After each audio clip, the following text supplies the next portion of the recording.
More and more information is constantly coming out every day regarding the Ruby Franke and Jodi Hildebrandt arrest, and new information has uncovered more darkness to the whole situation. Jodi's niece Jessie has recently come out to speak to the press about her own experience under Jodi's care, and it was extremely similar to the experiences Ruby's children have experienced. Jessie was able to give some insight and clarity to things that Ruby had recently said in court about her children, as she says those were the same things that Jodi would say about her in order to keep her isolated. Not too long ago, I talked about the custody hearing that took place soon after the arrest of both Ruby and Jodi. At this hearing, Ruby was present as well as Kevin, where the judge was trying to decide who would be taking custody of their 4 children that are under the age of 18. At this hearing, I said that Ruby said some very crazy things, accusing her children of the most insane things that truly did not make any sense to people. Daily Mail reported that Ruby was extremely emotional at the hearing and broke down several times as she made these claims against her 2 young children, accusing them of having harmed each other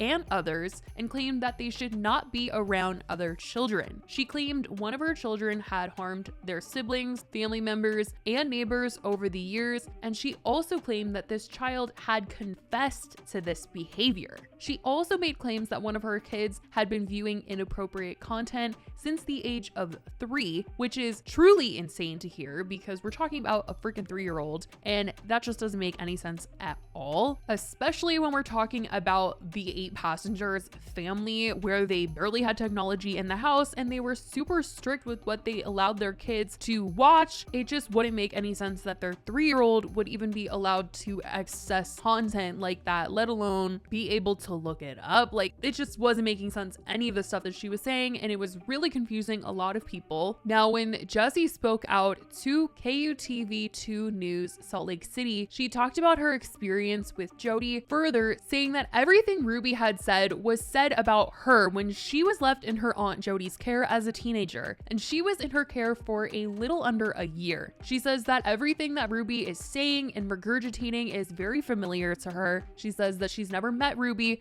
but the things that she's saying are very familiar, and that is because this is a pattern that Jodi has been engaged in for the last 14 years. She has taught parents to use these types of, as Jodi calls them, therapies for years, and she says that Jodi is truly the mastermind in all of this. She wants to also mention that this doesn't take away from the things that Ruby has done, as she clearly supports these ideas and teachings and practices that Jodi has, but these are Jodi's practices. Jessie detailed things that she endured while under Jodi's care and things that Jodi accused her of, and they were very similar to the things that Ruby had said about her 2 young children in court, which is why Jessie wanted to speak out, because she wanted to say that she had never seen or done the things that she was being accused of by Jodi. But Jodi just said all these things about her anyway. She said that Jodi had manipulated her into literally believing that she had seen and done the things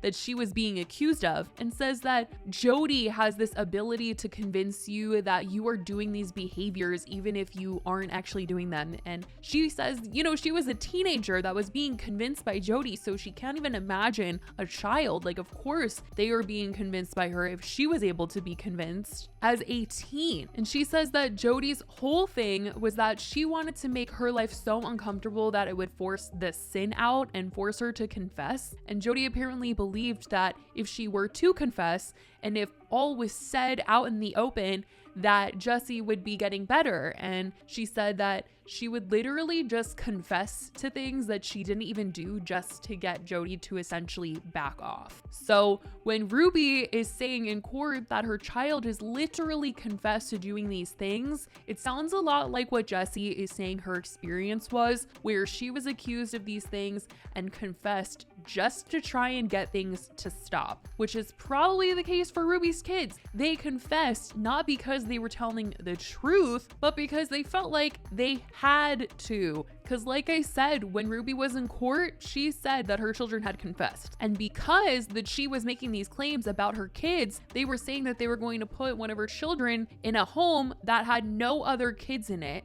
which is what Jodi and Ruby wanted all along. They kept saying that these kids should not be around other kids. Jodi said that at the time of her arrest, and Ruby was saying that in court. And a lot of people have been talking about how it feels like this is them trying to have some sort of control over these kids from behind bars. Jessie is saying that she can guarantee that whatever did happen, it is not what Ruby is saying in court, and she is speaking out to just try and provide some context as to why Ruby would be saying what she is in court and why it sounds so outlandish and out of nowhere. And this is where it is stemming from. It is stemming from things that she's heard from Jodi and Jodi's practices and Jodi's teachings. And Jessie is a firsthand witness to the same things being said about her, and believes, you know, this is why people should not believe what Ruby is saying in court, because it is not reality. And this whole thing is just so sad to hear. The fact that Ruby would be saying these things that aren't even true about her own children because she is so convinced in her own mind that they are true and that her kids are the problem. It is just unbelievable. It's truly so unbelievable to see how Jodi truly brainwashed her. Obviously, Ruby is responsible for her own being, and she is a major part in this, and she is at major fault here for hearing these things and going, oh yes, this is right. But it's just crazy to think that someone really can be convinced so deeply into these sort of beliefs and methods and think that they're okay. And also for Kevin to be in court hearing these crazy claims and not speaking out about them not being true is another tragic part of this whole situation, and a scary one at that. Ruby is out here basically ruining her child's reputation, and Jodi's literal family is coming out to say that she's lying, and these are Jodi's words coming out of her mouth, and Kevin is just there, not making statements saying she's telling lies about our children. I mean, seriously, there's no protection of the reputation at all here. But Jessie said that back then when she was 16, she tried to go to the police to tell them about Jodi, and they didn't believe her because Jodi had ruined her credibility. She had made her look like an angry teenager. She had told people that Jessie ruined her family and destroys people's lives. So when she tried to come forward about Jodi, Jodi was just like, see, this is what she does. She tries to ruin people's lives. And Jessie says that she was just very good at protecting loopholes and discrediting people who wanted to say things about her. Now, thankfully, Ruby's children were able to get help and get out of Jodi's care, and hopefully Ruby and Jodi will be locked up for a long while for their actions. And Jodi needs some serious additional assistance for this, because this is seemingly a pattern of behavior with her. For her to have acted this way and taught the things that she has for years, I can't imagine how many other families could have possibly been affected due to her crazy theories and beliefs. It's actually just so sad when you think about the possibilities. And the fact that these two have had a loyal following of people who listen to every word that is coming out of their mouths, and people that looked up to them and went to them for help with their own children.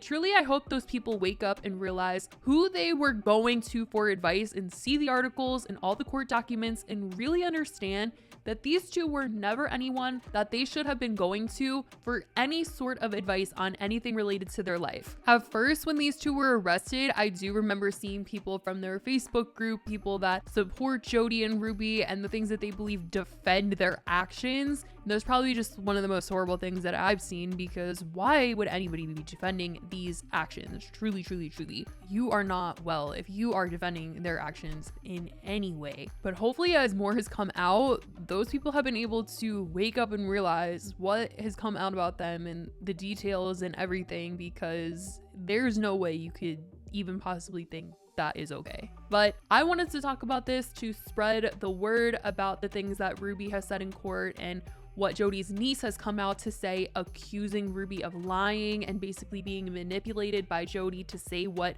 she has said about her own children. Because I know anyone that read up on what Ruby said was definitely shocked and was just like, where did this come from? And now we kind of know where that might have stemmed from. So hopefully that does give some clarity on why Ruby has said some of what she has in court, because it really just was out of nowhere for her to say such a thing. But as of right now, that's the information that has come out. If there's any more updates to the case, I will let you guys know. I love you guys so much, and I will talk to you in the next video. Bye, guys.